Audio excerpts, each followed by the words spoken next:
Hi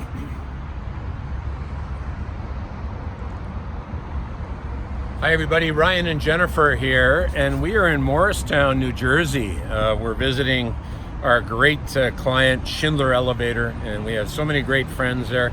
We just spent a good chunk of time with Mike Yurchuk, who's become a very good friend, and we love it down here. So we've never visited. This is where George Washington, it's called Ford Mansion, and where he wintered and spent time for 3 or 4 years in around the 1777 range of years. And apparently they had a brutal winter during the following 2 winters. And to the point where some of the soldiers who were just down the hill and camped actually boiled their shoes and tried to eat them.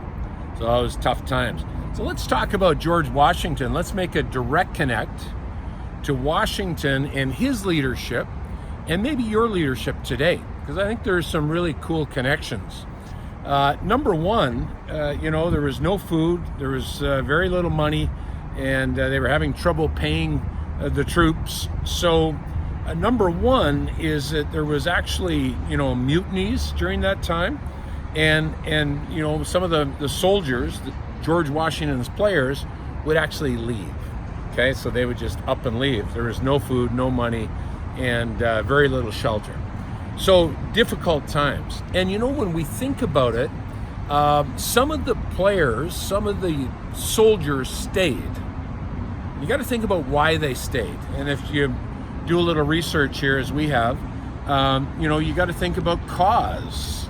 So the cause that the soldiers focused on was more important than maybe anything else, certainly money and food and lodging. Very interesting. So let me give you 4 ideas. We're going to talk about 4 quick energies of players. Number 1, we call it the fee player. So in other words, if the money's there, they stay, but they're really in that mode that really they could do this anywhere, and if they get more money, they're going somewhere else. So the fee player is what we would call that lower energy. Number 2 is the me player.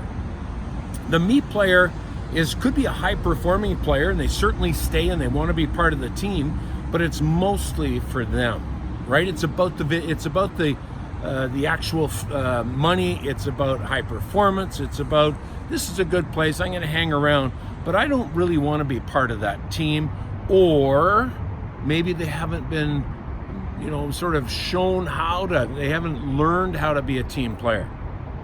Then you go so you got the fee player, you got the me player, and then we call it the we player, right? These are your good team players. These are the people you want to hang on to, and they can be, they enjoy each other, they're having fun, they're part of the team.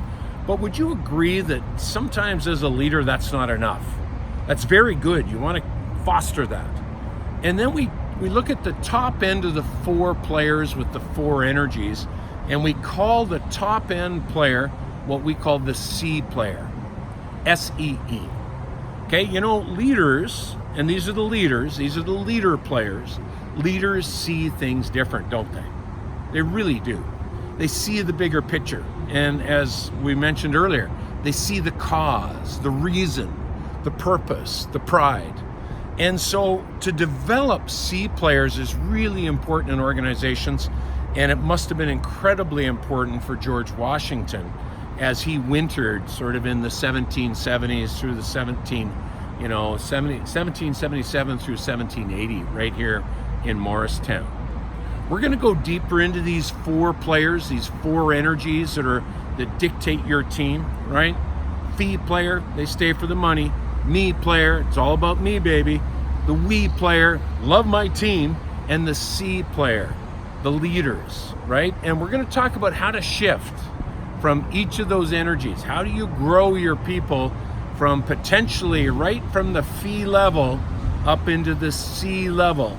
And I'm sure that George Washington had that on his mind, just as you and I do every day.